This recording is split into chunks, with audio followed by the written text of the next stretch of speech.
Hello दोस्तों, नमस्कार। मैं हूं पवन और आप देख रहे हैं पवन इन्फो टेक चैनल। दोस्तों आज के इस वीडियो में हम सीखेंगे MS पावर पॉइंट के अंतर्गत होम टैब के ड्राइंग ग्रुप का उपयोग करना, जिसमें हम सीखेंगे नया शेप इंसर्ट करना, शेप अरेंज करना और शेप को बहुत ही शीघ्रता से नया स्टाइल देना, शेप के अंतर्गत मनचाहा कलर फिल करना, टेक्सचर या पिक्चर फिल करना, उसका आउटलाइन सेट करना और इफेक्टिव इफेक्ट देना।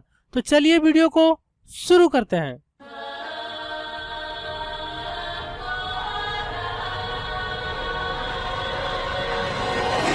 दोस्तों पावर पॉइंट को स्टार्ट करने के लिए सबसे पहले आपको स्टार्ट बटन को क्लिक करना होगा, ऑल प्रोग्राम्स को क्लिक करना होगा और इसके अंतर्गत आपको ढूंढना होगा पावर पॉइंट। तो अभी देखेंगे तो अल्फाबेट में आपको सभी प्रोग्राम के नाम डिस्प्ले हो रहे हैं, जहां पर ओ तक लास्ट में आ रहा है। तो इसी के राइट हैंड साइड में देखें वर्टिकल स्क्रॉल बार है, इसे नीचे की तरफ स्क्रॉल करें तो देखें यहाँ पे डिस्प्ले हो रहा है पावर पॉइंट 2016। अगर जो नहीं डिस्प्ले हो रहा हो तो पुनः वर्टिकल को नीचे की तरफ स्क्रॉल करते हुए जाएं, निश्चित ही आपको पावर पॉइंट प्रोग्राम मिलेगा अगर जो आपके कंप्यूटर में इंस्टॉल होगा तो अभी तो डिस्प्ले हो रहा है पावर पॉइंट 2016। जैसे ही आपके कंप्यूटर में डिस्प्ले हो तो उसे क्लिक कर दें। जैसे उसे क्लिक करते हैं तो पावर पॉइंट आपके डेस्कटॉप स्क्रीन पर ओपन होकर आ जाता है, जैसा कि अभी आप हमारे डेस्कटॉप स्क्रीन पर देख रहे हैं। यहाँ पर आपको सबसे पहले ब्लैंक प्रेजेंटेशन को क्लिक करना है। जैसे आप इसे क्लिक करते हैं तो पावर पॉइंट का मेन विंडो ओपन होकर आ जाता है, जिसके अंतर्गत डिफॉल्ट रूप से होम टैब सेलेक्टेड रहता है, जिसमें कि clipboard, slides, font, paragraph, drawing और एडिटिंग ग्रुप एक्टिव रहता है।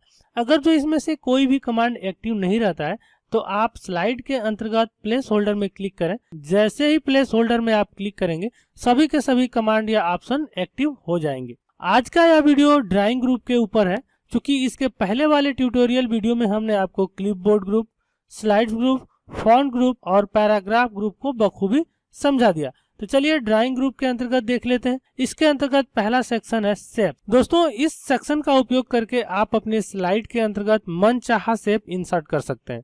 अभी देखेंगे तो कुछ ही शेप आपको यहाँ पर डिस्प्ले हो रहा है। अगर जो सभी शेप को आपको एक बार में देखना हो तो देखें यहाँ पे मोर बटन डिस्प्ले हो रहा है और जस्ट इसके ऊपर देखेंगे तो नेक्स्ट लाइन बटन डिस्प्ले हो रहा है। जैसे आप इसे क्लिक करेंगे तो एक लाइन ऊपर, पुनः क्लिक करेंगे तो एक लाइन या एक पेज ऊपर चले जाएंगे। लेकिन यदि आपको शेप्स के अंतर्गत सभी शेप को देखने हो तो मोर बटन को क्लिक करेंगे। जैसे आप इसे क्लिक करेंगे तो जितने भी इसके अंतर्गत शेप मौजूद होते हैं वो सभी के सभी शेप यहाँ पर डिस्प्ले होने लगते हैं। इस सिलेक्शन बॉक्स के सबसे नीचे आते हैं, देखें यहाँ कॉर्नर में 3 डॉट आपको कुछ अलग टाइप का दिख रहा होगा। यहाँ पर माउस पॉइंटर लाकर आप इस सिलेक्शन बॉक्स को रिसाइज कर सकते हैं अपनी इच्छा अनुसार, जैसा कि अभी आप देख रहे हैं। अब इसके अंतर्गत देखते हैं दोस्तों, तो शेप्स की अलग अलग कैटेगरी होती है, जैसे कि लाइंस। अगर जो आपको लाइन बनाना हो बिल्कुल सीधा तो देखें लाइन का उपयोग कर सकते हैं। अगर जो उसी लाइन में आपको एक तीर का निशान चाहिए आगे की तरफ तो एरो वाले को ले सकते हैं। अगर जो दोनों तरफ आपको तीर का निशान चाहिए तो डबल एरो को ले सकते हैं। ऐसे ही दोस्तों आपको जिस टाइप का शेप यहाँ पे चाहिए लाइन की तरह तो आप यहाँ से ले सकते हैं। जस्ट उसके नीचे आते हैं तो देखिए रेक्टेंगल्स का यहाँ पे सेक्शन बना हुआ है। रेक्टेंगल यानी कि बॉक्स टाइप का किसी भी प्रकार का शेप यहाँ पर आप ले सकते हैं, जिसका हल्का सा कॉर्नर मुड़ा हुआ हो, एक कॉर्नर मुड़ा हुआ हो, 2 कॉर्नर मुड़ा हुआ हो। जस्ट उसके नीचे आते हैं तो मिलता है आपको बेसिक शेप्स। बेसिक शेप्स वे शेप्स होते हैं जिनका हम आए दिन उपयोग करते हैं, जैसे कि text box, Oval, triangle, rectangle, rounded rectangle. इस तरह का यहाँ पे शेप आप आसानी से बना सकते हैं। जस्ट उसके नीचे आते हैं तो ब्लॉक एरो मिलते हैं, जहाँ पर किसी स्पेशल रास्ते को दिखाया जा रहा हो या ब्लॉक को दर्शाया गया हो तो उस तरह के शेप का उपयोग आप यहाँ से कर सकते हैं। जस्ट उसके नीचे आते हैं तो इक्वेशन शेप्स, मैथमेटिक्स में यूज होने वाले जो भी शेप्स होते हैं जैसे plus, minus, equal, divide, equal, not equal, तो आप यहाँ से उसका उपयोग कर सकते हैं। जस्ट उसके नीचे आते हैं तो फ्लो चार्ट मिलता है। अगर जो आपने फ्लो चार्ट पढ़ा होगा तो फ्लो चार्ट के अंतर्गत उपयोग होने वाले सभी शेप्स यहाँ पर डिस्प्ले होते हैं, आप उनका उपयोग आसानी से यहाँ पर कर सकते हैं। जस्ट उसके नीचे आते हैं तो स्टार्स एंड बैनर्स का सेक्शन मिलता है, जिसमें कि आप स्टार, स्पेशल या फिर बैनर में यूज होने वाले शेप्स का उपयोग कर सकते हैं। और उसके नीचे है कॉल आउट्स। कॉल आउट किसी वक्ता के कहे गए वाक्यों को अगर जो आपको लिखना हो तो कॉल आउट्स का उपयोग करके आसानी से इसमें टाइप कर सकते हैं। जस्ट उसके नीचे और आखिरी वाला सेक्शन मिलता है एक्शन बटन, जिसकी मदद से आप इस टाइप का शेप यहाँ पे इंसर्ट कर सकते हैं। साथ ही साथ उस पर एक्शन भी लगा सकते हैं कि जैसे उस पर क्लिक करा जाए तो कंप्यूटर के अंतर्गत कौन सा प्रोग्राम रन हो या आप क्या चाहते हैं आप उस पर एक्शन भी लगा सकते हैं। चलिए एक दो शेप का हम उपयोग करके यहाँ पर सीख लेते हैं। सबसे पहले दोस्तों हम न्यू स्लाइड को क्लिक करके एक ब्लैंक स्लाइड ले रहे हैं। तो उसके लिए देखें हमने यहाँ पे ब्लैंक स्लाइड पे अपना माउस पॉइंटर रखा और क्लिक करा। जैसे क्लिक किया देखिए स्लाइड नंबर 2 हमें मिल गया है। बिल्कुल इस पर कोई भी प्लेस होल्डर मौजूद नहीं है। अब हम यहाँ पर शेप सेक्शन के मोर बटन को क्लिक करके देख लेते हैं। सबसे ऊपर जो इसमें सेक्शन आता है रिसेंटली यूज शेप, जो हाल ही में आपने यूज किया होगा, तो आप यहाँ पर उसे देख सकते हैं और उसी का ही उपयोग कर सकते हैं। जस्ट उसके नीचे पहला आता है लाइन। तो अगर जो आपको सीधी रेखा ड्रॉ करनी है तो पहले वाली लाइन को क्लिक करें और जस्ट ड्रैग कर दें। आप देखेंगे कि बिल्कुल ही सीधी एक लाइन यहाँ पे ड्रॉ हो गई है।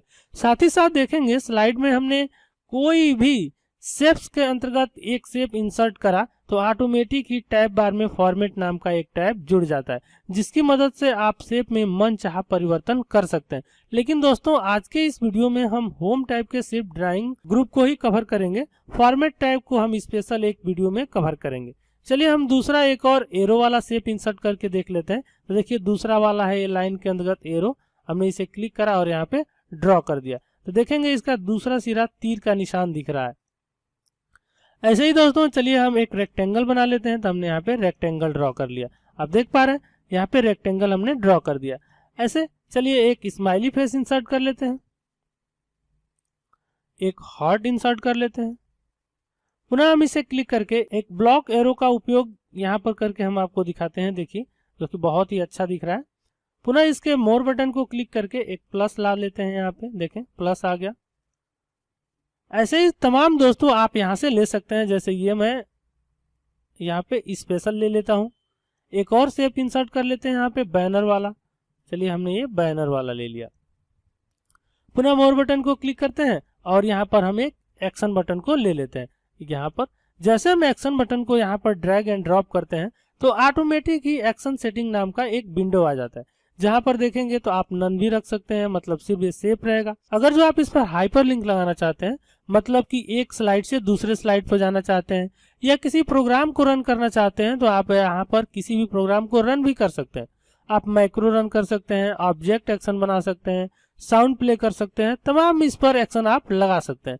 तो फिलहाल हम इसे कर देते हैं कैंसिल। चलिए हम आपको एक छोटा सा एग्जाम्पल दिखाते हैं। तो सबसे पहले इन्हें हमें डिलीट करना होगा। तो इसके लिए कंप्यूटर के कीबोर्ड से Ctrl+A की प्रेस करें और डिलीट की को प्रेस करें। सभी की सभी शेप्स यहाँ से डिलीट हो जाएंगी। अब हम यहाँ पर शेप्स के मोर बटन को क्लिक करते हैं और सबसे पहले एक रेक्टेंगल शेप ले लेते हैं। लेकिन अभी आपने देखा था दोस्तों, जो भी शेप हमने उपयोग करा था ऑटोमेटिक ही रिसेंटली यूज शेप्स के अंतर्गत वो आ चुका है। तो चलिए मैं यहाँ से ले लेता हूँ ये रेक्टेंगल और यहाँ पे रेक्टेंगल को मैं ड्रॉ कर दे रहा हूँ। ड्रॉ करते ही देखेंगे दोस्तों तो फॉर्मेट नाम का यहाँ पर एक टैब आ चुका है। अब इसके अंतर्गत अगर जो आप कुछ टाइप करना चाहते हैं तो टाइप भी कर सकते हैं। तो हमने टाइप करा BASIC और इस बेसिक को हमने सेलेक्ट करा। होम टैब के अंतर्गत आकर यहाँ पर इंक्रीज फॉन्ट को क्लिक करके इसकी साइज को हम थोड़ा सा बढ़ा दे रहे हैं। अब ध्यान देंगे दोस्तों तो हमारे पास एक शेप है जिसमें कि ऑलरेडी बेसिक टाइप है। अगर जो किसी शेप का आप कॉपी बनाना चाहते हैं तो उसके बॉर्डर पर क्लिक करें या आउटलाइन पर क्लिक करें और कंट्रोल बटन प्रेस करके आप इसे मूव करें। जैसे आप इसे मूव करेंगे तो आप देखेंगे इसकी दूसरी प्रतिलिपि तैयार हो जाएगी। या फिर आपने सीखा होगा आउटलाइन को क्लिक करेंगे और क्लिपबोर्ड के अंतर्गत कॉपी को क्लिक करेंगे और पेस्ट को क्लिक कर देंगे तो इसकी दूसरी प्रतिलिपि तैयार हो जाएगी। चलिए मैं इसे यहाँ पर रख देता हूँ। सबसे पहला बेसिक, दूसरा वाला हम यहाँ पे रख देते हैं CCC। और इन दोनों को एक साथ पढ़ना हो और अच्छे से पढ़ना हो, या फिर अगर जो आपको बेसिक और CCC की जानकारी एक ही बार चाहिए तो कौन सा कोर्स करेंगे, उसके लिए मैं एक यहाँ पर स्टेप्स के माध्यम से बताना चाहता हूँ। तो मैंने यहाँ पे टाइप कर दिया DCA। अब यह सिर्फ टाइप कर देने से कंप्लीट नहीं होता है, क्योंकि यहाँ पर बस एक शेप नजर आ रहा है बेसिक और दूसरा CCC और तीसरा DCA स्पष्ट नहीं हो रहा है। तो चलिए स्टेप्स के अंतर्गत चलते हैं और यहाँ पर प्लस शेप को क्लिक कर देते हैं और यहाँ पे हम ड्रॉ कर देते हैं प्लस। अब यहाँ पर प्रतीत हो रहा है दोस्तों कि बेसिक प्लस CCC। अब हम यहाँ पर इक्वल का साइन लगाना चाहते हैं तो उसके लिए देखिए यहाँ पे इक्वल डिस्प्ले हो रहा है, इसे क्लिक करके और यहाँ पे हमने कर दिया इक्वल। अब ये टोटल जो स्लाइड आप देख रहे हैं दोस्तों, इसका यह अर्थ है कि बेसिक प्लस ट्रिपल सी बराबर डीसीए। अगर जो आप डीसीए का कोर्स करते हैं तो बेसिक का कॉन्सेप्ट और ट्रिपल सी का कॉन्सेप्ट कंप्लीटली कंप्लीट हो जाता है सिर्फ डीसीए कोर्स करने से। अगर जो आप अलग अलग से बेसिक करते हैं और ट्रिपल सी करते हैं तो आपको अलग अलग से करना होगा और साथ ही साथ उतनी नॉलेज नहीं हो पाएगी जितना कि डीसीए कोर्स करने में हो जाता है। और अगर जो आप डीसीए कोर्स को एक बार कर लेते हैं तो बेसिक और ट्रिपल सी को आप आसानी से कभी भी पास आउट कर सकते हैं। तो इस प्रकार दोस्तों आप आसानी से शेप्स का उपयोग कर सकते हैं। अगर जो पेज को एंड करना हो तो अंत में आप स्माइली फेस यहाँ पर लगा सकते हैं। तो चलिए हमने यहाँ पे छोटा सा एक स्माइली फेस लगा दिया। आशा करते हैं दोस्तों कि शेप्स के अंतर्गत जितने भी सेक्शंस होते हैं आप इनका उपयोग कर सकते हैं। या साथ ही साथ दोस्तों अगर जो इसमें और भी किसी शेप का उपयोग करना है, जैसे इनका करना है, चलिए इसे हमने क्लिक करा और मैंने इसमें इस तरह ड्रॉ कर दिया। पुनः इसी की प्रतिलिपि बनानी है या ऐसा ही एक और शेप चाहिए तो पुनः इसे क्लिक कीजिए और यहाँ से आप इसे ड्रॉ कर लीजिए। देखिए दिख रहा है कि बेसिक इसमें इंक्लूड है और ट्रिपल सी भी इंक्लूड है। तो दोस्तों सबसे पहले आपको शेप्स के अंतर्गत जितने भी शेप्स हैं उनका एक बार उपयोग करना है। जस्ट उसे आपको क्लिक करना है। जैसे देखते हैं ये वाला, इसे क्लिक करा और सबसे पहले एक लाइन ड्रा करा। देखें ऐसे घुमाते हुए जाए, जहां आपको रुकना होगा क्लिक करने, पुनः आप माउस को मूव करें तो देखेंगे ये घूमता हुआ राउंडेड शेप बना रहा है। पुनः क्लिक करेंगे। अगर जो अपनी मर्जी का आपको शेप बनाना होगा तो यहाँ पे स्क्राइबल को ले लेंगे, इसे क्लिक करेंगे और पेंसिल के आकार में जब आपका माउस पॉइंटर हो जाए तो क्लिक करके आप ड्रॉ करते जाएंगे। पुनः आपको दिखाते हैं, लेफ्ट बटन को होल्ड करके रखेंगे, उसे छोड़ेंगे नहीं और चारों दिशाओं में ड्रॉ करते जाएंगे। आप चाहे तो इसे सेलेक्ट भी कर सकते हैं, मतलब मिला भी सकते हैं, और चाहे तो सिंपल भी रख सकते हैं। तो ऐसे ही एक बार सभी शेप्स का जब आप उपयोग करते हैं तब आपको समझ में आएगा कि आखिर इसका उपयोग क्या है। जैसे इसी के अंतर्गत किसी प्रोप्राइटर का नाम या स्पेशल रखना होगा तो यहाँ पर हम स्पेशल बना लेंगे। जैसे इसमें हमने टाइप करा बैग फ्री, कुछ भी इस तरह का आप टाइप कर सकते हैं तो इस तरह का शेप ले सकते हैं। कहीं पर आपको फोटो चिपकाने के लिए एक लगाना होगा बॉक्स, तो शेप्स के मोर बटन को क्लिक करेंगे। इसमें देखिए बेसिक शेप्स के अंतर्गत पहला वाला आ रहा है टेक्स्ट बॉक्स, इसे क्लिक करेंगे और जहां चाहे वहां पर इसे ड्रॉ कर लेंगे और उसके अंदर टाइप कर लेंगे पेस्ट योर फोटो हियर। आप अपनी इच्छा अनुसार इसमें जो चाहे वो टाइप कर सकते हैं और इस टेक्स्ट को जहां चाहे वहां पर आप अरेंज कर सकते हैं। तो इस प्रकार दोस्तों शेप्स के अंतर्गत जितने भी शेप्स होंगे उन सब का आप उपयोग कर लीजिए। जहां पर भी आपको प्रॉब्लम होगी, समस्या होगी तो एक बार इसी वीडियो में आप कमेंट करके बताइएगा, मैं स्पेशल वीडियो बनाऊंगा। चलिए अब इसे कर देते हैं हम सबसे पहले डिलीट, ताकि यह स्लाइड खाली हो जाए तो हम अच्छे से समझ सके। दूसरा हमारा देखेंगे कमांड है अरेंज। अरेंज के अंतर्गत देखेंगे तो 4 सेक्शन मिलते हैं। सबसे पहले ऑर्डर ऑब्जेक्ट, दूसरा ग्रुप ऑब्जेक्ट और तीसरा पोजीशन ऑब्जेक्ट और चौथा हमें मिलता है सिलेक्शन पैन। तो सबसे पहले दोस्तों मैं यहाँ पर एक रेक्टेंगल शेप बना देता हूँ, तब आपको बहुत ही अच्छे से समझ में आएगा। तो चलिए मैंने यहाँ पर पूरे पेज पर एक शेप बना दिया। ध्यान रहे दोस्तों, जब आप शेप बना रहे हो तो आप इसे मैनिपुलेट भी कर सकते हैं, मीन्स आप इसे रिसाइज कर सकते हैं, एक स्थान से दूसरे स्थान पर मूव कर सकते हैं, इसे रोटेट कर सकते हैं। इसे हमने पिछले अध्याय में आपको बताया था। तो हमने कंट्रोल जेड करके अंडो कर लिया और इसे अपने पेज पर इच्छा अनुसार हम रिसाइज कर ले रहे हैं। रिसाइज करने के बाद से दोस्तों अब हमें यहाँ पर एक और शेप इंसर्ट करना है या इसका अलग स्टाइल देना है। तो चलिए सबसे पहले हम स्टाइल ही देख लेते हैं। तीसरे नंबर का कमांड है क्विक स्टाइल। जब आप इसे क्लिक करते हैं तो देखें यहाँ पे इस शेप के लिए अलग अलग स्टाइल बने हैं। आपने अभी देखा था कि ब्लू कलर में ही ये फिल होकर आया हुआ है। आपको ऐसा नहीं चाहिए, आपको व्हाइट चाहिए तो व्हाइट ले लीजिए। व्हाइट के अंतर्गत बॉर्डर कुछ इस तरह का चाहिए। देखिए बॉर्डर पे ध्यान दीजिए, अभी ऑरेंज कलर में हो गया, अभी ग्रे कलर में, येलो कलर में, किस तरह का आपको चाहिए उसके अंदर किस तरह का कलर फील होकर आए आप यहाँ से देख सकते हैं। जो आपको इसमें पसंद आए उसे क्लिक कर दें, ऑटोमेटिक वो उस पर अप्लाई हो जाएगा। जस्ट इसके नीचे आते हैं तो आप इसे ट्रांसपेरेंट या फिर ग्रेडियंट में भी सेट कर सकते हैं। जैसे देखिए इसके अंतर्गत अगर जो आप टेक्स्ट टाइप करे होंगे तो सिर्फ वो टेक्स्ट ही दिखाई देगा और कुछ दिखाई नहीं देगा। देखेंगे तो शेप्स गायब हो चुका है। देखिए शेप्स का बॉर्डर आपको डिस्प्ले नहीं हो रहा होगा, सिर्फ और सिर्फ टेक्स्ट डिस्प्ले होगा। अभी तो हमने टेक्स्ट टाइप नहीं करा है, अभी हम सिर्फ होम टाइप के सभी कमांड या ऑप्शन का एक एक करके उपयोग सीख रहे हैं। जब हम इनका उपयोग सीख जाएंगे तब इन सब का मिला के हम एक पेज डिजाइन करेंगे या स्लाइड बनाएंगे, तब मजा आएगा हमें इसे समझने में। तो चलिए अब हम आगे बढ़ते हैं। तो क्विक स्टाइल की मदद से आप आसानी से स्टाइल इसका चेंज कर सकते हैं। अगला है ऑरेंज। तो अभी एक ही पेज पर एक ही है तो हम इसे ऑरेंज नहीं कर सकते। तो चलिए हम इसे छोड़ देते हैं, एक और यहाँ पर हम शेप डिजाइन कर लेते हैं। जैसे ये हमने लिया ओवल और यहाँ पर ओवल हमने ड्रॉ कर लिया। अभी देखेंगे तो हमारा ओवल सिलेक्टेड है। सबसे पहले हम इसका स्टाइल चेंज कर देते हैं, तो उसके लिए क्विक स्टाइल में आएंगे और हमने इसे ये वाला कलर दे दिया। थोड़ा सा इसे रिसाइज कर लेते हैं ताकि आपको बहुत ही अच्छे से समझ में आए। इसकी प्रतिलिपि बनानी है तो इसे सिलेक्ट रखें, कॉपी को क्लिक करें और पेस्ट को क्लिक कर दें। देखेंगे इसकी दूसरी प्रतिलिपि तैयार हो गई है। अब इसे थोड़ा सा हम साइड में कर देते हैं और इसका भी स्टाइल हम चेंज कर देते हैं, जैसे कि ये ग्रीन रख लेते हैं। फिर से इसकी प्रतिलिपि बनानी है तो कंट्रोल बटन प्रेस करके रखें और मूव कर दें और क्विक स्टाइल में आके अपनी इच्छा अनुसार इसे स्टाइल दे दें। जैसे हमने इसे दे दिया ब्लैक। अब आप देख रहे होंगे दोस्तों कि हमारे पास 3 शेप मौजूद है, 1, 2 और 3। एक के ऊपर एक आपको शेप नजर आ रहे होंगे। सबसे नीचे देखेंगे तो ऑरेंज कलर में शेप है, उसके ऊपर देखते हैं तो ग्रीन कलर और उसके ऊपर देखते हैं तो ब्लैक कलर। किसी भी शेप को सिलेक्ट करके आप इसे आगे पीछे सेट कर सकते हैं या आप उसे डिस्ट्रीब्यूट कर सकते हैं। तो अब हमारा अगला वाला जो कमांड मीन्स दूसरा कमांड है अरेंज। तो इसके ड्रॉप डाउन बटन को क्लिक करेंगे। जैसे हमने अरेंज को क्लिक करा, देखिए अरेंज का सिलेक्शन बॉक्स यहाँ पर आ चुका है और इसमें सबसे पहले ऑर्डर ऑब्जेक्ट्स के अंतर्गत पहला वाला ऑप्शन है ब्रिंग टू फ्रंट। तो ध्यान दें दोस्तों कि सबसे पहले हमने किस शेप को सिलेक्ट रखा है। सबसे पहले हम ऑरेंज कलर वाले को क्लिक कर देते हैं। आप ध्यान दे रहे होंगे कि सबसे अंत में हम इस शेप को चाहते हैं इन तीनों शेप के ऊपर आ जाए एक ही बार। तो इसे सिलेक्ट रखेंगे, ऑरेंज में आएंगे और ब्रिंग टू फ्रंट को क्लिक कर देंगे। जैसे हम इसे क्लिक करेंगे ये शेप हमारा सबसे ऊपर आ जाएगा। अभी आप देख रहे हैं बिल्कुल ही यह सबसे ऊपर डिस्प्ले हो रहा है। चलिए पुनः ऑरेंज में चलते हैं। अगर जो फ्रंट के शेप को या सबसे सामने वाले शेप को आप सबसे अंत में भेजना चाहते हैं तो आप यहाँ पे सेंड टू बैक को क्लिक कर देंगे। जैसे क्लिक करेंगे ये सबसे पीछे चला जाएगा। तभी आप देख रहे हैं बिल्कुल ही ये पीछे चला गया है। तो अभी यहाँ पर एक शेप आप डिस्प्ले हो रहा था सबसे पहला वाला। आप सोच रहे होंगे 3 ही शेप थे ना, तो चौथा भी तो शेप था। तो चलिए सबसे पहले हम चौथे शेप को सिलेक्ट करके डिलीट कर देते हैं। देखिए ये अंत में गया है कि नहीं गया। पुनः ऑरेंज कलर वाले को सिलेक्ट रखते हैं और ऑरेंज में आते हैं। तीसरे नंबर का कमांड है ब्रिंग फॉरवर्ड। फॉरवर्ड का मतलब है एक एक स्थान आगे आना।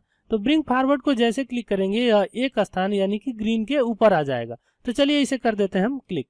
जैसे हम इसे क्लिक करें देखिए ग्रीन के ऊपर आ गया और अभी भी ब्लैक के पीछे है। एक स्थान और आगे लाना चाहते हैं तो ऑरेंज के ड्रॉप डाउन बटन को क्लिक करेंगे और ब्रिंग फॉरवर्ड को क्लिक कर देंगे। देखिए ऊपर आ चुका। अब ऐसे ही दोस्तों ऑरेंज के अंतर्गत अगला ऑप्शन है हमारा सेंड बैकवर्ड, एक एक शेप पीछे जाने के लिए। तो चलिए इसे क्लिक करते हैं। देखिए एक शेप पीछे गया, पुनः सेंड बैकवर्ड को क्लिक करा, एक शेप पीछे चला गया। तो ऑरेंज के अंतर्गत ऑर्डर ऑब्जेक्ट में 4 कमांड मिलते हैं और इन चारों कमांड या ऑप्शन का उपयोग बखूबी आपने समझ लिया। अब अगला हम देखते हैं ग्रुप ऑब्जेक्ट। तो देखें दोस्तों अभी ग्रुप ऑब्जेक्ट के अंतर्गत 3 विकल्प डिस्प्ले हो रहे हैं लेकिन तीनों के तीनों हाईलाइट नहीं है। हाईलाइट कब होंगे तो दोस्तों ध्यान रहे 2 या 2 से अधिक आप ऑब्जेक्ट या शेप को सिलेक्ट करेंगे तब यह कार्य करेगा। तो उसके लिए सबसे पहले इन तीनों शेप को थोड़ा सा हम अलग कर देते हैं, रिसाइज कर देते हैं ताकि आप इसे अच्छे से समझ सकें। चलिए इसे यहाँ पर रख देते हैं और इसे कर देते हैं छोटा।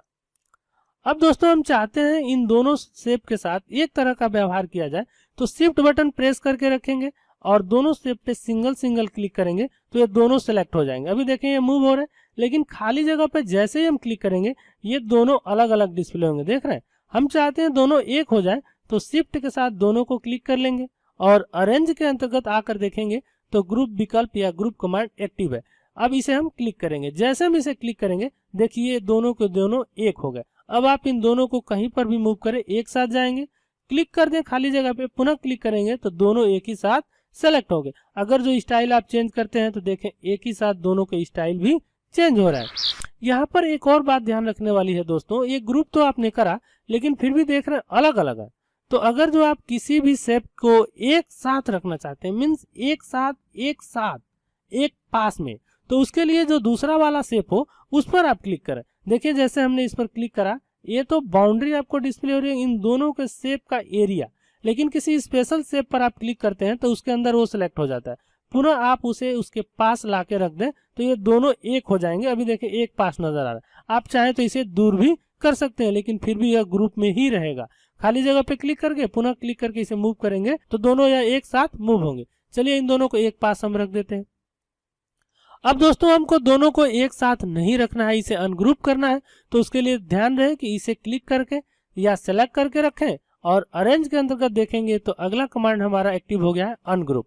अनग्रुप को क्लिक करेंगे, दोनों के दोनों अलग हो जाएंगे। देखिए अलग अलग सिलेक्टेड है, एक एरिया में सिलेक्ट नहीं है। लेकिन फिर से याद आया कि नहीं, इन लोगों को फिर से ग्रुप करना है, हमने गलती कर दिया। तो अरेंज में जाकर पुनः रीग्रुप कर देंगे। जैसे रीग्रुप को क्लिक करेंगे पुनः ग्रुप हो जाएंगे। चलिए इसे हम कर देते हैं अनग्रुप। खाली जगह पे क्लिक करके अब इन्हें सिंगल सिंगल क्लिक करके अलग अलग आप देख सकते हैं और अलग अलग आप इसका स्टाइल सेट कर सकते हैं। अब अरेंज ग्रुप के अंतर्गत अगला हमारा सेक्शन आ रहा है पोजीशन ऑब्जेक्ट। इसके अंतर्गत सबसे पहला वाला ऑप्शन है अलाइन। अलाइन के अंतर्गत देखते हैं दोस्तों तो बहुत से कमांड आपको मिल जाते हैं। Align left, align centre, align right, align top, align middle, align bottom, distribute horizontally और डिस्ट्रीब्यूट वर्टिकली।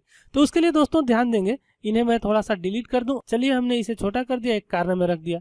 इसकी प्रतिलिपि बनानी है तो हमने कंट्रोल सी करा और इसे कॉपी कर दिया। पुनः इसकी प्रतिलिपि बनानी है तो यहाँ पर कंट्रोल करके ड्रैग कर दिया। अब इसे थोड़ा सा हम नीचे कर देते हैं और इसे यहाँ पर कर देते हैं। अब देखेंगे दोस्तों तो तीनों के तीनों एक लाइन में मौजूद नहीं है। उसे देखना हो तो चलिए यहाँ पर मैं लाइन ड्रॉ करके दिखाता हूँ। ये देखिए यहाँ पर नीचे की तरफ से पकड़ रहा है, यहाँ से ऊपर की तरफ, यहाँ से हल्का सा। चलिए अब हम इसे कर देते हैं डिलीट। अब हमें इसे अरेंज करना है तो हमने इसे सेलेक्ट रखा। ध्यान रहे तीनों को आपको सेलेक्ट रखना होगा और सेलेक्ट करने के लिए शिफ्ट की को प्रेस करके तीनों पर क्लिक करना होगा। अब अरेंज के अंतर्गत चलते हैं अलाइन। अलाइन में सबसे पहला देखिए डिस्प्ले हो रहा है अलाइन लेफ्ट। अगर जो आप अलाइन लेफ्ट को क्लिक करते हैं तो लेफ्ट साइड से तीनों के तीनों अलाइन हो जाएंगे। चलिए क्लिक करके आपको दिखाते हैं। तो हमने क्लिक करा, देखिए तीनों के तीनों शेप यहाँ लेफ्ट साइड से अलाइन हो चुके हैं। अंडो करके हम इसे वापस कर देते हैं। पुनः अरेंज के अंतर्गत चलते हैं। अगला कह रहा है अलाइन सेंटर। यह बिल्कुल सेंटर से अलाइन हो तो हमने अलाइन सेंटर को क्लिक करा। देखिए लेफ्ट वाला और राइट वाला भी सेंटर में आ गया। कंट्रोल जेड करके इसे अंडो कर देते हैं। पुनः अरेंज में चलते हैं। अगला है अलाइन राइट। राइट साइड में अलाइन हो जाए तो चलिए अलाइन राइट को क्लिक कर देते हैं। देखिए ये मिडल वाला और लेफ्ट वाला राइट साइड में आ गया। कंट्रोल जेड करते हैं। अरेंज के अंतर्गत अगला हमारा है अलाइन टॉप। ये बिल्कुल ऊपर की तरफ से अलाइन हो तो चलिए इसे हम क्लिक कर लेते हैं। अलाइन को क्लिक करा और अलाइन टॉप। जैसे हमने क्लिक करा देखिए जो सबसे ऊपर वाला होगा उसी के बिल्कुल सिद्ध में बाकी शेप आ जाएंगे। Control Z. अरेंज को पुनः क्लिक करते हैं। अलाइन के अंतर्गत अगला है अलाइन मिडल। जो बीच में हमारा शेप होगा इसी शेप के अकॉर्डिंग दोनों तरफ के शेप यानी कि लेफ्ट और राइट शेप अलाइन हो जाएंगे। तो चलिए इसे हम क्लिक करते हैं। देखिए बिल्कुल ही सिद्ध में दोनों के दोनों आ गए, ना टॉप में ना बॉटम में। अब करते हैं कंट्रोल जेड। अरेंज को क्लिक करेंगे। अलाइन के अंतर्गत अगला हमारा कमांड है अलाइन बॉटम। बॉटम यानी कि जो सबसे नीचे की तरफ होगा वहीं पर ये तीनों शेप अलाइन हो जाएंगे। तो चलिए कर देते हैं अलाइन बॉटम। देखिए ये शेप का आखिरी छोर ये था, यहाँ पर तीनों अलाइन हो चुके। अब करते हैं कंट्रोल जेड। अगला कमांड समझने के लिए सबसे पहले दोस्तों इसे हमें अलग अलग जगह पे एडजस्ट करना होगा। पुनः एडजस्ट करने के बाद सिलेक्ट करना होगा शिफ्ट की को प्रेस करते हुए और अरेंज के अंतर्गत अगला ऑप्शन है हमारा डिस्ट्रीब्यूट हॉरिजॉन्टली। तो दोस्तों ये देखेंगे तो तीनों शेप अलग अलग दूरी पर मौजूद है और इन तीनों को हम चाहते हैं समान दूरी पर डिस्ट्रीब्यूट हो जाए, मतलब अलग अलग जगहों पर यह बढ़ जाए। इसे क्लिक करेंगे। जैसे क्लिक करेंगे तो अब देखेंगे इनके बीच की दूरी जो होगी बिल्कुल ही समान होगी। मतलब एक ऑब्जेक्ट की दूसरे ऑब्जेक्ट से जो दूरी होगी वही ऑब्जेक्ट दूसरे ऑब्जेक्ट से तीसरे ऑब्जेक्ट की बीच की होगी। ठीक ऐसे ही दोस्तों अगर जो आपको वर्टिकली सेट करना हो, जैसे देखिए हमने इसको इसके पास में रखा और इसको इतना दूर रखा। पुनः इसे सेलेक्ट कर लेंगे तीनों को और अरेंज के अंतर्गत अलाइन में जाकर अगला ऑप्शन मिलेगा डिस्ट्रीब्यूट वर्टिकली। वर्टिकली ऊपर नीचे मीन्स कि इन तीनों के बीच में बराबर बराबर की दूरी आ जाए तो उसके लिए डिस्ट्रीब्यूट वर्टिकली को क्लिक करेंगे। जैसे हमने क्लिक करा देखिए तीनों के बीच की दूरी समान होगी। चलिए अब कर लेते हैं कंट्रोल जेड। इसके अंतर्गत अगला कमांड हमारा आ रहा अलाइन टू स्लाइड और जस्ट उसके नीचे आ रहा अलाइन सेलेक्टेड ऑब्जेक्ट। तो उसके लिए दोस्तों कुछ और भी शेप हम यहाँ पे डिजाइन कर लेते हैं, तब ये आपको और अच्छे से समझ में आएगा।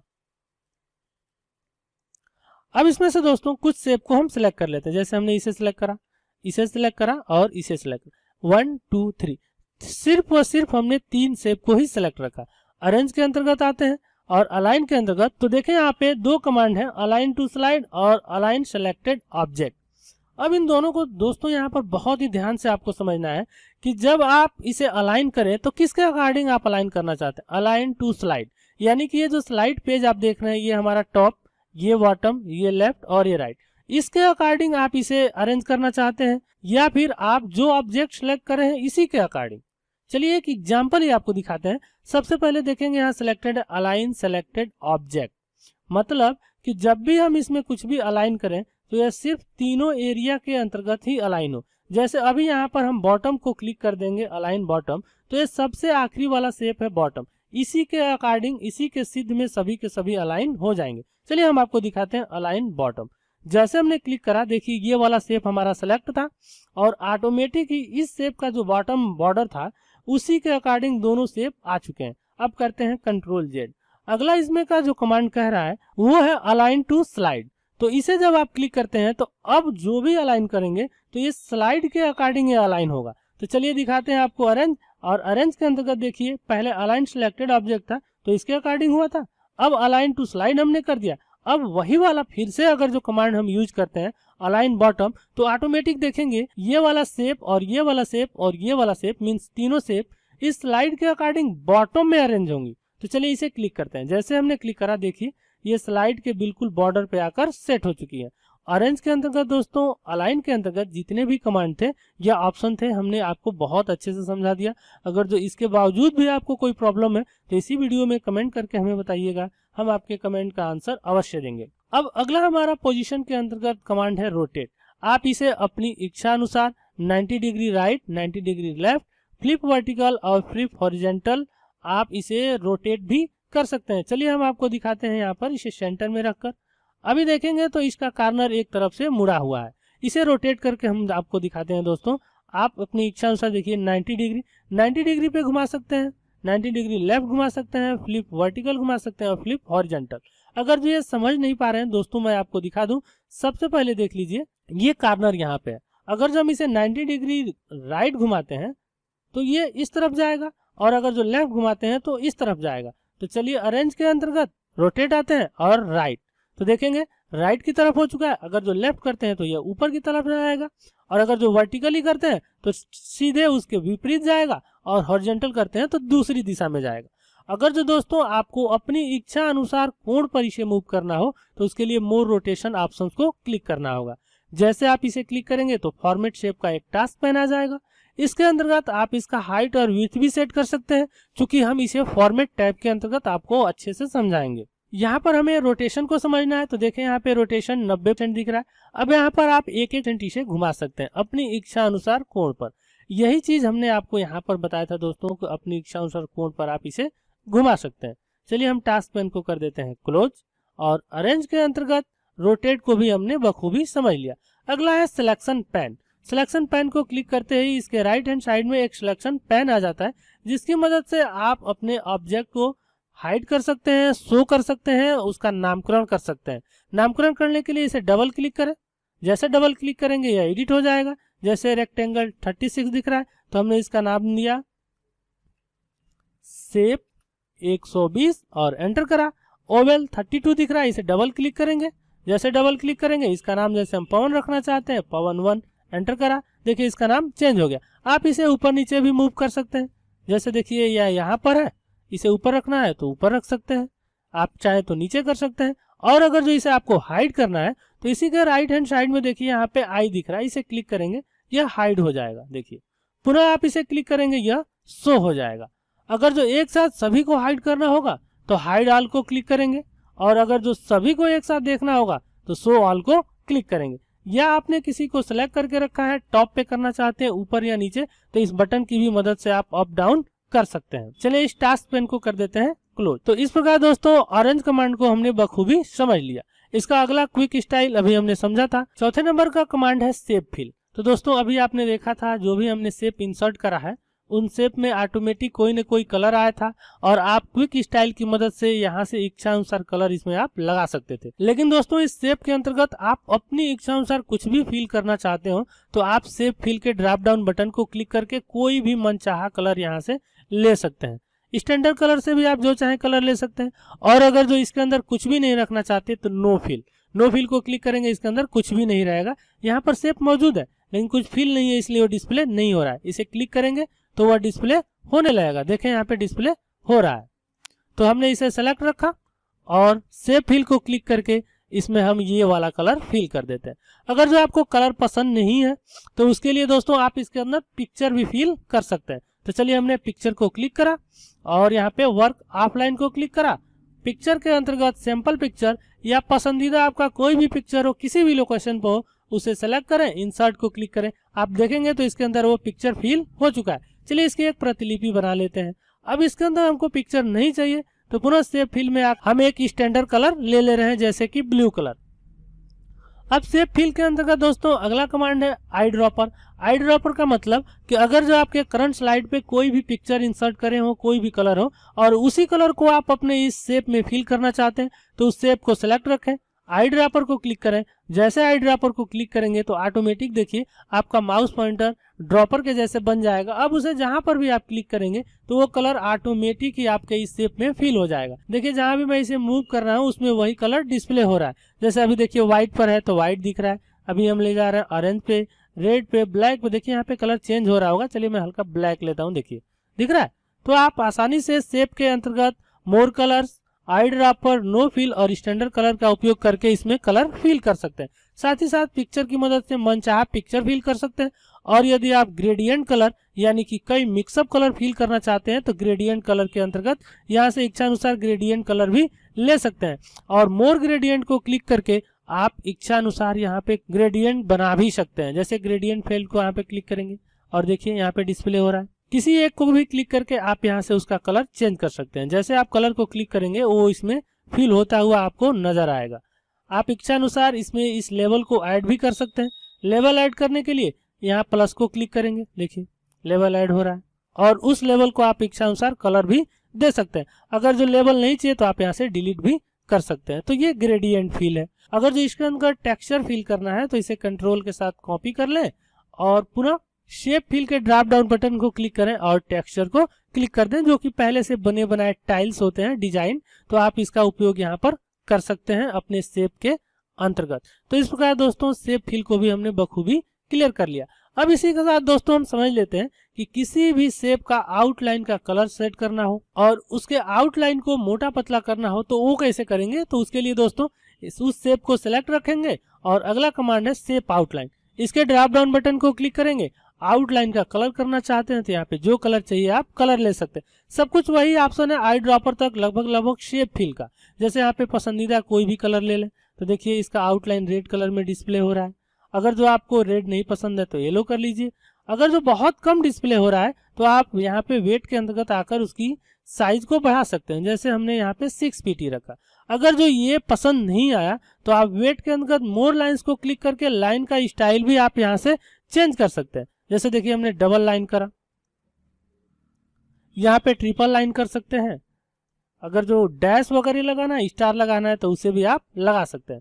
चलिए हम यहाँ पर वापस आउटलाइन के अंतर्गत डैश को क्लिक करके इच्छा अनुसार हम यहाँ पे चेंजिंग कर लेते हैं। पुनः शेप आउटलाइन को क्लिक करते हैं तो दोस्तों मोर आउटलाइन कलर, इच्छा अनुसार और कलर चाहिए। आई ड्रॉपर हमने बता के रखा है। वेट यानी कि आउटलाइन की साइज को आप घटा बढ़ा सकते हैं, डैश लगा सकते हैं। एरो अभी काम नहीं कर रहा है तो दोस्तों यह एरो शेप पे काम करेगा तो यहाँ पर एरो या कोई भी लाइन यहाँ पर ड्रॉ कर लीजिए। देखिए हमने ड्रॉ कर दिया। अब यहाँ पर शेप आउटलाइन के अंतर्गत आते हैं तो देखिए एरो का डिजाइन यहाँ पे आप सेट कर सकते हैं। आप देख रहे होंगे एरो पर कि इसका प्रीव्यू यहाँ पर दिख रहा होगा। डबल क्लिक करा, सबसे पहले हम इसे थोड़ा सा मोटा कर देते हैं तब आपको अच्छे से समझ में आए। देखिए दोनों तरफ यहाँ पे तीर का निशान है। अगर जो आप ये एरो का निशान चेंज करना चाहते हैं देखिए गायब हो गया। एक तरफ, दूसरी तरफ, दूसरी, दोनों तरफ, एक तरफ अलग अलग लगा सकते हैं। मोर एरो को क्लिक करके आप फॉर्मेट के अंतर्गत इच्छा अनुसार आप इसे कलर भी कर सकते हैं और डैश स्टाइल भी आप इसमें लगा सकते हैं आपकी इच्छा के अकॉर्डिंग। चलिए अब इसे कर देते हैं क्लोज। आशा करते हैं दोस्तों शेप आउटलाइन भी आपको समझ में आया होगा। अब ड्राइंग के अंतर्गत अगला और 6वें नंबर का जो हमारा कमांड है वो शेप इफेक्ट। शेप इफेक्ट की मदद से आप शेप में इच्छानुसार इफेक्ट लगा सकते हैं। जैसे इसके अंतर्गत बहुत से सेक्शन मिलते हैं, जैसे preset, shadow, reflection, glow, soft, bevel, 3D rotation. तो चलिए सबसे पहले वाले को हमने यहाँ पे क्लिक करा और इसमें आपको दिखाते हैं प्रीसेट। देखें इसमें थोड़ा थोड़ा आपको इफेक्टिव डिस्प्ले हो रहा होगा, दिख रहा। अगला शैडो, इसकी छाया भी डिस्प्ले होगी। बहुत बारीकी से देखेंगे तो ये आपको समझ में आएगा। चलिए और पास ला देते हैं, तब ये स्पष्ट रूप में आपको समझ में आएगा।